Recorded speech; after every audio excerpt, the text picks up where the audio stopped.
அனைவருக்குமே வணக்கம். சற்று முன் கிடைத்திருக்கக்கூடிய ஒரு மிக மிக முக்கியமான செய்தி ஒன்று வெளியாகி உள்ளது.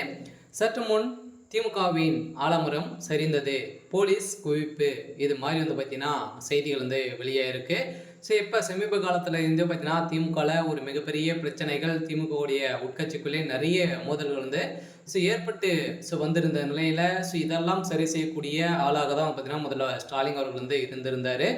இதை தொடர்ந்து இப்போ பார்த்தீங்கன்னா அப்பா மகனுக்குமே இருவருக்குமே பார்த்தீங்கன்னா ஒரு சண்டைகள் இப்போ ஏற்பட இருக்கு. இப்போ சமீப காலத்தில் பார்த்தீங்கன்னா 2 நாட்களுக்கு முன்னாடி நடந்த சம்பவத்தின் அடிப்படையில் முதல்வர் ஸ்டாலின் அவர்களுக்கு பார்த்தீங்கன்னா பாராட்டு விழா ஒரு கேடா அப்படின்ற மாதிரி உதயநிதி ஸ்டாலின் அவர்கள் பார்த்தீங்கன்னா சொல்லிய சம்பவம் அங்கு பார்த்தீங்கன்னா உட்கட்சிகளில் நிறைய மோதல்கள் ஏற்பட்டிருக்கு. இந்த நிலையில் தான் உதயநிதி தரப்பும் அதே மாதிரி முதல்வர் ஸ்டாலினுடைய தரப்பிற்கும் இடையே ஒரு வாக்குவாதங்களே ஏற்பட்டு இந்த நிலையில் இப்போ முதல்வர் ஸ்டாலின் அவர்கள் இடிந்து விழுந்த சம்பவம் பெரும் பரபரப்பை ஏற்படுத்தியிருக்கு. இதை பற்றி இந்த வீடியோவில் நம்ம முழுமையாக பார்க்கலாம்.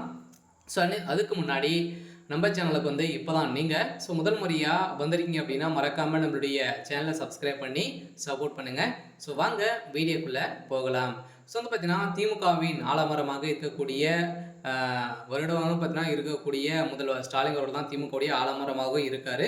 இப்போ பார்த்தீங்கன்னா அவருடைய மகன் துணை முதல்வராக ஆனதிலிருந்தே அவருடைய நடவடிக்கையே பார்த்தீங்கன்னா இல்லாமல் இருந்தது. அவருடைய நடவடிக்கையே வேறு மாதிரி இருக்குது. இந்த நிலையில் முதல்வர் ஸ்டாலின் அவர்கள் பார்த்தீங்கன்னா உதயநிதி ஸ்டாலின் அவர்கள் கண்டித்து பேசியிருந்த நிலையில் இப்போ பார்த்தீங்கன்னா ஒரு பாராட்டு விழாவில் ஒரு நிகழ்ச்சியில் இவருக்கு உதயநிதி ஸ்டாலின் அவர்கள் மறுத்து உதயநிதி ஸ்டாலின் பார்த்தீங்கன்னா இவருக்கு பாராட்டு விழா ஒரு கேடா அப்படின்ற மாதிரி பேசிய சம்பவத்தின் அடிப்படையில் திமுக ஆட்சி செய்து வரும் நிலையில் தனது வாரிசை முன்னிறுத்தி ஒருபோதும் தயங்கவில்லை. இருந்தாலுமே இளைஞரணி தலைவரிலிருந்து தற்போது துணை முதல்வர் பதவி உதயநிதி ஸ்டாலின் அமைந்துள்ளார். இருப்பினும் உதயநிதி கூறியனால் தன் கட்சியில் வேலை நடக்கும் என ஸ்டாலின் வெறும் பொம்மைதான் அப்படின்ற மாதிரி பார்த்தீங்கன்னா நிறைய விமர்சனங்கள் நிறைய உட்கட்சிக்குள்ளே நிறைய இது மாதிரி பேசி வந்திருக்கக்கூடிய நிலையில் பல விமர்சனங்கள்லாம் பார்த்தீங்கன்னா முன்வைக்கப்பட்டு அதனால் இத்தனை வெளிக்கொண்டு வராமல் உட்கட்சிக்குள்ளேயே பார்த்தீங்கன்னா முரண்பாடுகள்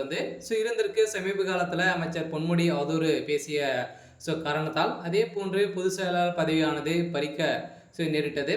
அதே போன்று தற்போது அந்த பதவிக்காக மூத்த நிர்வாகி பலரும் போட்டி போட்டு கொண்டு வந்திருக்கக்கூடிய நிலையில் இந்த நிலையில் உதயநிதி ஆதரவாளர்கள் அவருக்கு அந்த பொறுப்பை கொடுக்க வேண்டும் என்று கேட்டு வருகின்ற நிலையில் அரசியலில் வெறும் வந்த பல ஆண்டுகள் கழித்து பிறகுதான் முக்கிய பொறுப்புகள் கொடுக்கப்படும். ஆனால் உதயநிதிக்கு உடனடியாக சிம்மாசனம் கொடுத்த நிலையில் தான் இப்போ இந்த விளைவாக தான் பார்த்தீங்கன்னா திமுகவுடைய ஆலமரத்துக்கு ஒரு மிகப்பெரிய பேர் உதயநிதி ஸ்டாலின் ஏற்படுத்தியிருக்கு.